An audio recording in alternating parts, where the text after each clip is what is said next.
What's up, everyone? We are back with another True Detective Season 4 deep dive, this time for Episode 4. If you're new here, welcome. If you've been riding with us already, welcome back. Now, Episode 4 was a bit controversial, and while Damon and I have our own strong opinions on the show so far, we're going to save them for season's end. For now, we're going to try to stay focused on breaking down these episodes without being too emotional about things. No time to waste, let's get going, starting with the progression of the case. We open up with Danvers rewinding the Annie K vid, trying to find clues. The bodies are getting packed up and sent to Anchorage, and for some reason, Captain Connolly is here to supervise, and to make matters worse, he's planning on hanging around Ennis for a while. Obviously, this pisses Danvers off since she thinks he's going to take the case away from her. Connolly saw the Annie K vid as well, but tells Danvers to keep that shit on the low, which she agrees to do. Meanwhile, Pete has been digging for hospital cases where the injuries were similar to the ones suffered by the Solal scientists, and he finds a man named Otis Heiss. Otis is a white dude who was admitted to St. Joseph's Hospital on April back in 1998, actually on 4/20. He had burns on both corneas, ruptured eardrums, and self-inflicted bites. Dude is apparently German. He's got no records of employment, bank accounts, credit card numbers, etc. No family. Basically, he's a fucking ghost. They don't know where he lives, but he's got a long history of disorderly conduct. After the accident in 98, he became a junkie, but they don't know the cause of the accident. So the search is now underway for Heiss as well as Raymond Clark, but once again, they don't have many resources available. Even though it's Christmas Eve, Danvers is a dictator, and she makes Pete stay and fill out the paperwork for an APB for Otis Heiss. I really hate you. Hate you too. This guy sounds like a real wild card, and Alaska is a brutal place to be living that current lifestyle. It feels like we're towing the line between a potentially supernatural and probably biological effect to produce these injuries. It feels like Danvers has all the chips on the line looking to solve this one, and part of this connects to her ego, which is nearly on a rust level. The other is the fact that she's in a race against the clock. With the foul play that's most likely involved, I get it. Connolly wanting the video kept on the DL is a red flag in that area. But also, give Pete a break once in a while. God damn. So the Annie K video seems to show her at these ice caves, but Navarro can't find them on her initial search. The video also seems to show bones or fossils on the walls, so they got some clues to work with from the video. Danvers does some out-of-pocket shit. She pulls up to Adam Bryce's house on Christmas Eve to get his help. Bryce's wife opens the door and is pissed to see Danvers since she knows that they fucked. They show the Annie K video to Bryce and he confirms that the bones look like prehistoric whale bones. Bryce says there actually are ice caves in the region, an entire system bordering the Brooks Range. However, it's unstable and a bunch of accidents happened up there 2 years ago, so now it's closed. Sounds pretty convenient. Bryce can get them maps to the caves, but they would still need an expert to guide them because they could take a wrong step and collapse. Bryce does another search to find out who mapped out the cave system in the first place, and would you look at that? It's a man named Otis Heiss. That's our junkie with the same injuries from earlier. The meeting is cut short by Mrs. Bryce for good reason, but Adam tells Danvers and Navarro that he'll get them the maps. Adam. You guys need to go. Based on this info, my first instinct is that somebody had to have wiped info regarding Heiss, similar to Oliver Tagaq. There's no way a guy would have a skilled job like mapping out caves, suffer horrific physical trauma, and then be out of the system completely. My detective skills are not super sharp, probably somewhere just above Herc from The Wire, but it feels like those injuries might stem from something he came into contact with in the caves. Yeah, this Otis Heiss thing is sketchy as fuck. Anyways, Danvers gets into a fight with Leah, so she ends up spending Christmas Eve by herself, and she just keeps watching the same Annie K video, and eventually she realizes that in the video, someone actually cut the power. This is the same thing that happened in Melina's video. Now, Solal Station having power makes sense, but how the fuck would the ice caves have power? Clearly someone put a generator there. Now, our man Oliver Tagaq was an equipment guy for Solal, so he probably has access to the emergency power generator. Danvers wants to go see Tagaq again, but she's shit-faced, so Navarro doesn't want her to be involved. Danvers ends up sending Pete to go with Navarro instead, ruining his Christmas Eve even further. Danvers also drops the most manipulative line ever. I wouldn't ask you unless I really needed you. So Navarro and the freshman end up rolling to Tagaq's, only to find that he's gone. His rifle is still there, there's spiral symbols everywhere, including the spiral carved on a stone. We learn that Tagaq left the day after Danvers and Navarro originally visited. The rest of the hunters are very hostile towards Navarro and Pete, so they leave before things get dicey. Once again, we find that the Nomad crew are not big fans of the Popo, plus those dogs are scary as shit. The spirals on the faces of the Salal crew gives an inkling that our man Oliver is spiritually inclined toward whoever or whatever pulled that one off. Could also be a red herring, could also be a setup. I'm full of questions right now. I want more info on the background behind how the indigenous community views the spiral before they wrap the season for sure. There's also the connection to Sedna that's been hinted at. Give me some more folklore and mythology behind this. One show that does this really well is Reservation Dogs. Also deals with indigenous representation and is a phenomenally written show. Much different genre, but they do an incredible job of really working in these authentic moments of spirituality, folklore, and even more. You should definitely go check it out when you get a chance. So it's Christmas Day when Pete then calls Danvers with some crazy news. Some fishermen near the Dredges spotted a man wearing a pink parka, the same one Raymond Clark was wearing. Danvers and Navarro pull up to the Dredges. By the way, I looked this up. The Dredges are some sort of mining machine for gold. The one that Clark is allegedly hiding in has been abandoned for a while. They explore the Dredges and spot the man with the pink coat running away. There's also another fat spiral on a piece of wood. Danvers goes to chase the man, but Navarro starts hearing a voice calling her, and she stays back. Danvers rolls solo and ends up finding Otis Heiss wearing Raymond Clark's parka. Otis is terrified and standing in the corner, so Clark, I guess, gave Otis the jacket to throw them off his scent. When Danvers asks Otis where Clark is, he says he's gone and went back to hide. He's gone. He went back down to hide. Okay, so Clark is hiding in the night country. We got it. Otis then says we're all in the night country now. We're all in the night country now. Meanwhile, Navarro is exploring the ground level and she's having her visions and shit, and she sees a Christmas tree, and as she turns around, there's a spooky ghost right behind her screaming. No, that wasn't me, that was a spooky ghost! Freeze frame, this ghost looks like Julia maybe. She has the blue hair and the tattoo above her left breast, but hey, who the fuck knows? When Danvers finally returns downstairs, she sees Navarro with blood down her right ear, sitting in front of the Christmas tree completely silent. I wonder if Navarro also ruptured her eardrum. From this, we can deduce that somehow Clark and Heiss were familiar with each other, cool with each other, working together in some respect. And the fact that Heiss is the dude who mapped out the caves leads us to believe that maybe he's the one who showed Annie K how to navigate them before she was inevitably killed.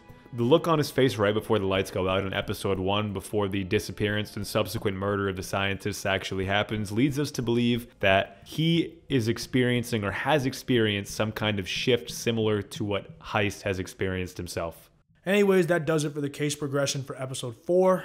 So now that we've covered the case progression, let's dive into some of the characters and side plots in the story. We gotta start off with the main event, the death of Jules. In this episode, Navarro loses her sister Julia. Danvers first catches her walking outside in the freezing cold and stripping down to nothing.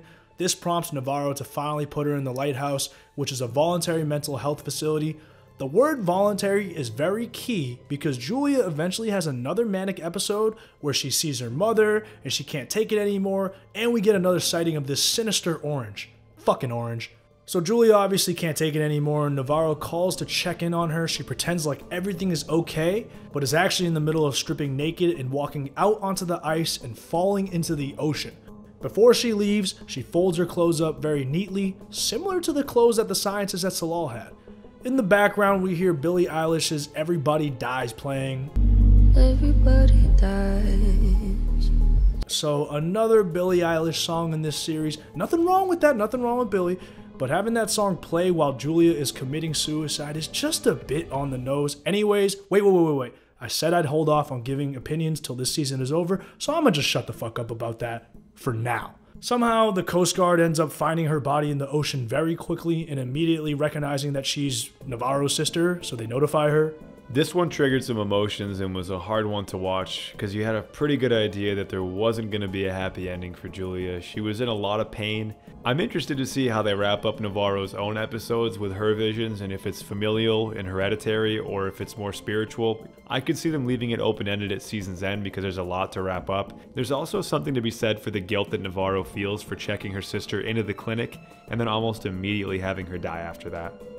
So once the Coast Guard lets Navarro know that they found Jules, Navarro obviously goes down a spiral, pun intended. She first pulls up to the lighthouse and trashes the front desk for letting Jules walk out of there in the first place. In their defense, it is a voluntary clinic, so they couldn't really prevent her from leaving. She then storms out and picks a 1v3 fight with Blair's abusive ex-boyfriend.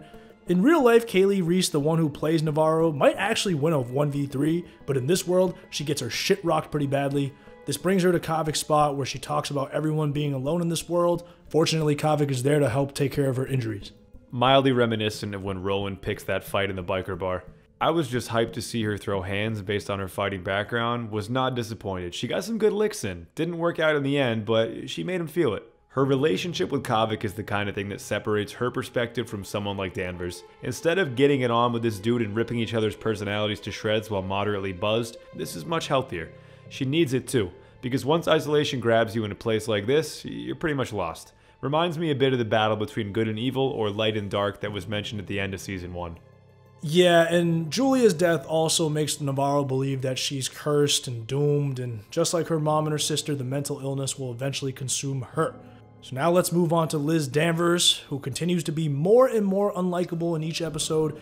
She forces Pete to work on Christmas Eve because she gets too hammered to drive. Come on, give the kid a break. It's Christmas Eve. Pryor's gonna come pick you up in 10 minutes. Oh, and she actually does end up driving. Anyways, Danvers ends up paying a visit to Connolly, and we see Connolly slobbering all over this device. I guess it's supposed to straighten your teeth. She wants to fuck, but then they get into an argument so they don't end up fucking. We do learn more about her though. Connolly first admits that she was always a better cop than he was, and he did indeed feel threatened by that. But the real reason he transferred her to Ennis was because after her husband and son died, she became unbearable to work with. She was apparently shittier than she was before. Nobody wanted to work with her, so Connolly had no choice. And I kind of believe him. Also, Danvers calls out Connolly for planning on running for mayor, and she's totally right about that. Lastly, I gotta say, I'm glad they didn't fuck because I just don't think I could have handled another sex scene between these two. I don't know what Issa Lopez's problem is, but stop showing me this fucking shit. Danvers proceeds to drunk drive and have another vision about the one-eyed polar bear. Speaking of visions and spirituality, when Danvers and Navarro are having a conversation about that stuff, we learn that Danvers' mom died when she was 7, and at that time her dad told her to pray. She prayed her ass off, but the prayers didn't work, and that really influenced her outlook on God and spirituality. Because of that, Danvers simply doesn't believe in any of it. Later on, we even see Danvers toss Holden's stuffed polar bear out on the street just to prove to Navarro how not spiritual and how not sentimental she is. Crazy ass move. Would not be a season of True Detective if we didn't have a gratuitous amount of near hookup and sex scenes. Ebenezer Scrooge over here has absolutely no boundaries about it being Christmas Eve. Spiritually, romantically, and socially, she's a mess. Love the hustle, but if you're going to binge on Absolute, you best be prepared for an absolutely debilitating hangover. We know from experience. We talked about the cultural divide between the indigenous communities and the average Caucasian townie of Ennis, and the rant that she goes on toward Navarro on death highlights this very well. Her outlook is bleak, because all she's known is bleak. Living in Ennis doesn't help matters either. There's also that weird combo of trauma/guilt from her son and ex-husband's, well, former husband's death, because she was cheating on him at one point, which definitely produces a residual sting. There's a bit of humanity in her eyes once she hears that news from Navarro about Julia, though. My sister killed herself last night. We know from earlier in the episode that she's compassionate toward her, and obviously as someone who has lost someone close to them, she's gonna feel for Navarro. She does not hate her as much as she once thought. Alright, let's talk about Qavvik real quick. As we mentioned earlier, we see Navarro pull up to Qavvik's spot on Christmas Eve after she gets her ass beat. Qavvik ends up popping her dislocated finger back into place with this very nifty move, but he does see the spiral carved on stone that Navarro took from Tagaq's. He seems to recognize the spiral, and later on Navarro conveniently forgets it at his spot. Did Qavvik kind of take that? Is he somehow involved in this shit? I don't know, man, but it is odd how the spiral stone is now with him. Yeah, the conspiracy vibe only grows here.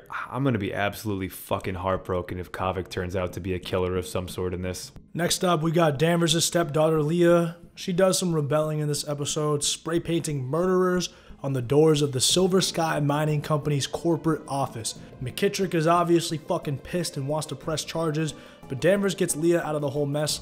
I gotta say, man, the mine offices are fucking clean, man. They probably have a whole gym set up with a sauna and steam room. Also, Danvers going around fucking everyone's husband isn't doing her many favors. McKittrick barely lets Leah go. Leah is then mad at Danvers for not supporting her, so she packs her stuff and goes to Pete and Kayla's house for Christmas. Look, I get why she'd be upset, but Danvers just stopped you from going to real jail. Was I this much of a whiny little bitch when I was 17? I gotta ask my mom real quick. Maybe I was. You can see the teenage angst in her eyes the entire time. Again, I'd like more specific information on how long Danvers has been her guardian, why, etc.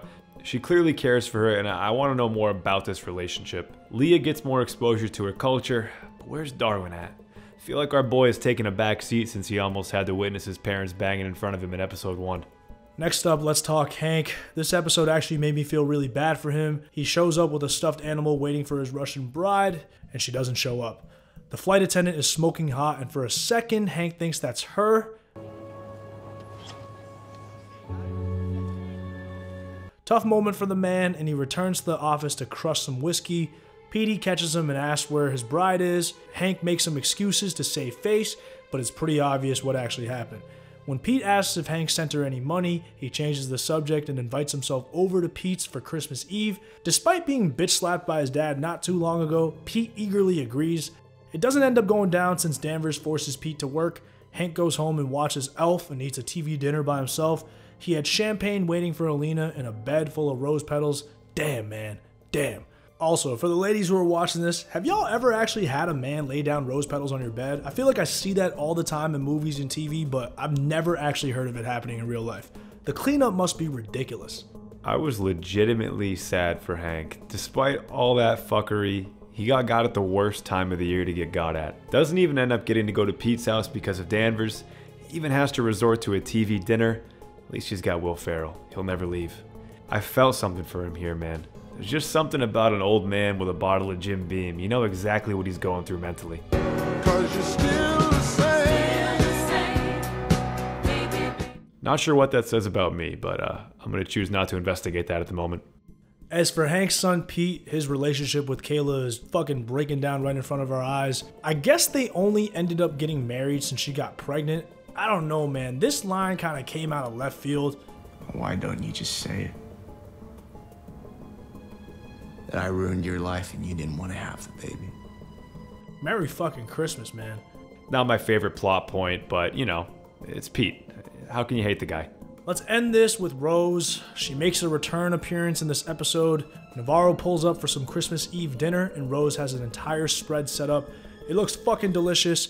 We get some of Rose's backstory as well. She used to be a professor doing serious research and shit like that. One day she woke up and said, fuck this shit, and just dipped out. I feel that, Rose. I fucking feel that. Also, Rose probably isn't her real name, but hey, her new identity is Rose Agano, so deal with it. Rose serves as a sympathetic sounding board for Navarro's frustrations. There is also the fact that they have discussed frequently the idea of spirituality versus mental health. I really want to see her looped back into this in some sort of defining way in the last 2 episodes, because there is a lot to do. Like, I'm giving it patience, I'm giving it time. This season has had some promising moments, but I feel like we are at like threat level midnight in terms of how they have to use the next 2 episodes to answer plot points and resolve the mystery in a way that's at least satisfying and gives us more of an idea of who's behind the whole scheme. Alright, so that does it for our episode 4 breakdown. We will be back with episode 5 very shortly. Sorry about the delay, guys. Job interview stuff. But hey, appreciate everyone for watching. Catch y'all later.